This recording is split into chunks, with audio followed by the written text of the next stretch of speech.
À jamais les premiers. Première nation africaine à s'être qualifiée en huitième de finale de Coupe du Monde. Première nation africaine à avoir obtenu 7 points lors d'une phase de groupe. Première nation africaine à disputer une demi-finale de Coupe du Monde. Première nation africaine à disputer une finale de Coupe du Monde, qu'elle soit grande ou bien petite, pour la troisième place. Qui suis-je? Qui sont-ils? Ce sont les Lions de l'Atlas qui se sont qualifiés en demi-finale de Coupe du Monde face au Portugal. Et de quelle manière? Moi qui quelques minutes avant le début du match, j'avais sorti une vidéo qui s'intitulait Le Maroc peut-il gagner la Coupe du Monde, où je disais qu'il fallait d'abord battre le Portugal et que pour battre le Portugal, je ne voyais pas le Maroc les battre dans le jeu, mais bien en séance de tir au but, là où il semblait pour moi plus fort.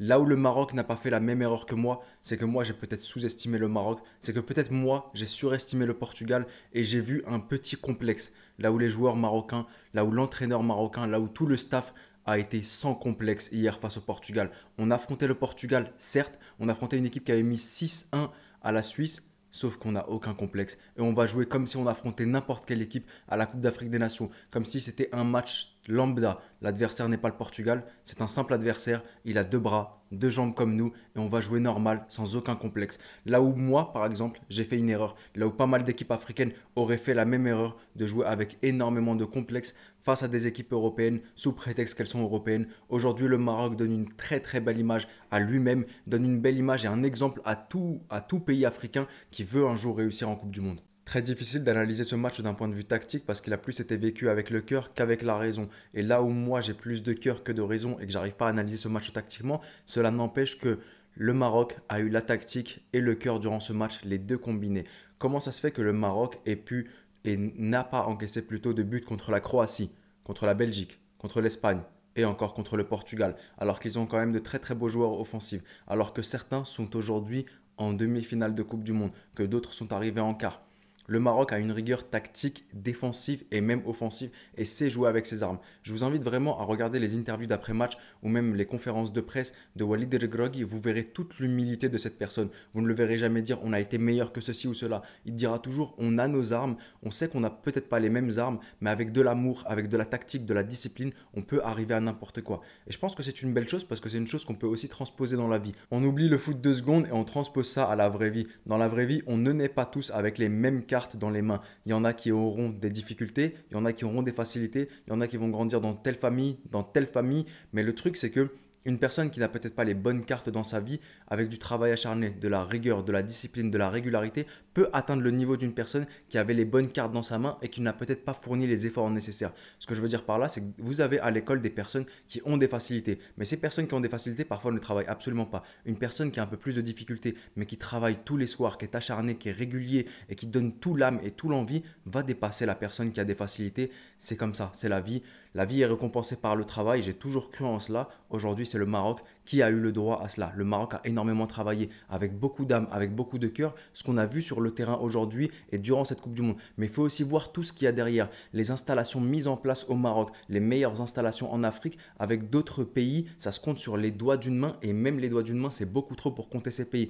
Toutes les infrastructures mises en place, la discipline, les académies qui te sortent d'excellents joueurs qui vont ensuite en Europe. Yassine Bounou, Ounahi, Ashraf Deri par exemple, c'est les joueurs qui me viennent en tête. Donc c'est exceptionnel ce que fait le Maroc depuis quelques années. Le Maroc a travaillé très très dur. Le Maroc aujourd'hui a un coach local extraordinaire qui est humble, qui sait faire preuve d'humilité, donc ouais, qui est humble, qui a une très bonne philosophie de jeu, qui est très bosseur, très travailleur. T'en arrives là aujourd'hui. Est-ce que ça me surprend que le Maroc soit en demi-finale de Coupe du Monde? Je serais un menteur si je vous disais non. Bien sûr que oui, ça me surprend. Mais est-ce que c'est illogique? Non, absolument pas. Quand je prends tous ces éléments, le travail, les académies, les infrastructures nécessaires, quand je prends aussi le travail de l'entraîneur, la rigueur tactique des joueurs, la discipline, je me dis que oui, tu peux arriver là sans aucun souci et que tout le monde peut le faire dès l'instant où on commence déjà par avoir les bonnes infrastructures dans nos pays, les bonnes académies, qu'on travaille depuis les écoles de jeunes et qu'on est discipliné, on peut arriver à ce même stade. Donc c'est pour ça que je dis que le Maroc est un exemple, aussi un facteur qui fait que le Maroc en est là en compétition, en demi-finale,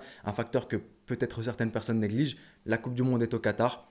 Il y a énormément d'Arabes au Qatar, il y a énormément de Marocains. On l'a senti durant le match. Dès lors que les joueurs portugais avaient le ballon, c'était immédiatement hué, sifflé. Dans l'esprit du football, bien sûr, tu sens que tu joues à domicile. Tu sens que tu as aussi énormément de personnes derrière toi. J'ai vu certaines vidéos de certains pays arabes, musulmans, africains, du monde entier où les personnes étaient réjouies du but de Youssef En-Nesyri et à la fin du match de la victoire du Maroc. Donc tu as énormément de personnes qui sont derrière le Maroc et c'est une chose qui fait plaisir pardon, et c'est aussi là une chose qui fait que les joueurs se transcendent. Ne pas oublier aussi les mamans qui sont dans les tribunes, les mamans des joueurs qui doivent énormément prier pour eux. Ça peut aussi expliquer pourquoi est-ce qu'ils en sont là aujourd'hui. Et quelques mots maintenant sur le Portugal pour en finir avec cette vidéo. Une sélection nationale portugaise qui m'a vraiment déçu pour le coup. J'avais mis énormément d'espoir et d'attente sur le Portugal, l'un des plus beaux effectifs sur le papier avec très peu d'équipes qu'on compte sur le doigt d'une main. Et aujourd'hui, le Portugal, au-delà de la défaite, ils te sortent une prestation mais complètement catastrophique. J'avais l'impression de voir l'Égypte de Carlos Queiroz ou de Houssam El Badri qui balance uniquement des ballons longs, qui a aucun jeu, alors que tu as quand même des mecs comme Bruno Fernandes, comme Bernardo Silva. Tu n'as pas su les exploiter. Pour moi, la faute aujourd'hui est celle de l'entraîneur. Je remets énormément la faute sur lui. Les joueurs aussi sont responsables de cette défaite. Le gardien notamment, une très mauvaise lecture de la trajectoire du ballon. On ne va rien enlever à la tête et la détente de Youssef En-Nesyri, mais quand même une mauvaise lecture de la trajectoire de la part du gardien. Et tactiquement, ça a été très mauvais de la part de Fernando Santos. Je pense aussi qu'il y a un moment où tu fais rentrer Cristiano Ronaldo quand tu es complètement dos au mur, comme si tu remettais tous tes espoirs sur un Ronaldo d'il y a 5 ans. C'est plus le même Ronaldo. Aujourd'hui, ça reste un humain, CR7. Aujourd'hui, tu mets l'espoir sur un homme qui est en manque de confiance. Tu donnes ça à CR7 comme si, sauve-nous comme tu l'as fait durant l'Euro 2016. C'est plus possible malheureusement. Et en parlant de CR7, énormément de peine pour ce joueur qui m'a fait rêver durant mon enfance, pour ce joueur qui m'a fait vibrer durant mon adolescence, qu'il soit à Manchester United, les passements de jambes sur le côté, milieu gauche CR7 contre Arsenal, le maillot bleu, ce coup franc mythique contre Arsenal. C'est un joueur qui m'a vraiment fait vibrer, qui m'a fait rêver durant toute mon enfance, mon adolescence et même le début de mon âge adulte. C'est quelque chose qui ne laisse pas insensible de le voir pleurer, un joueur comme CR7. Et maintenant, je pense qu'en plus de cela, c'était sa dernière compétition internationale. Je ne dis même pas uniquement sa dernière Coupe du Monde. Pour moi, c'était même sa dernière compétition internationale. Vu le traitement qu'il a reçu, vu le fait qu'on le mette sur le banc, et je pense qu'à un moment, il faut accepter qu'il a quand même 37-38 ans et que c'est plus le CR7 d'il y a 5-10 ans. Il faut accepter cela aussi. C'est difficile pour toutes les personnes qui l'adorent, pour toutes les personnes qui ont rêvé avec lui. Mais à un moment donné, je pense qu'il faut savoir tourner la page. Même si j'aimerais l'avoir pour une dernière danse lors de l'Euro 2024, je ne pense pas que ce sera possible malheureusement. Vu le traitement qu'il a subi à Manchester United, il en a été à un point où il acceptait d'être remplaçant, où il a accepté qu'un mec comme Harry Maguire en club soit son capitaine. Je pense que CR7, c'est plus le CR7 avec l'ego surdimensionné et il accepte pas mal et il accepte aussi qu'il n'est plus la même personne qu'avant. Voilà tout ce que j'avais à dire sur cette vidéo, sur ce débriefing. Félicitations au Maroc, hard luck au Portugal. Dites-moi ce que vous en pensez maintenant du parcours du Portugal. Est-ce que vous êtes déçus, satisfaits? Quelles étaient vos attentes concernant le Portugal? Bon courage au Maroc contre la France. C'était le petit pharaon. Prenez soin de vous et de vos proches et je vous dis Arrivederci.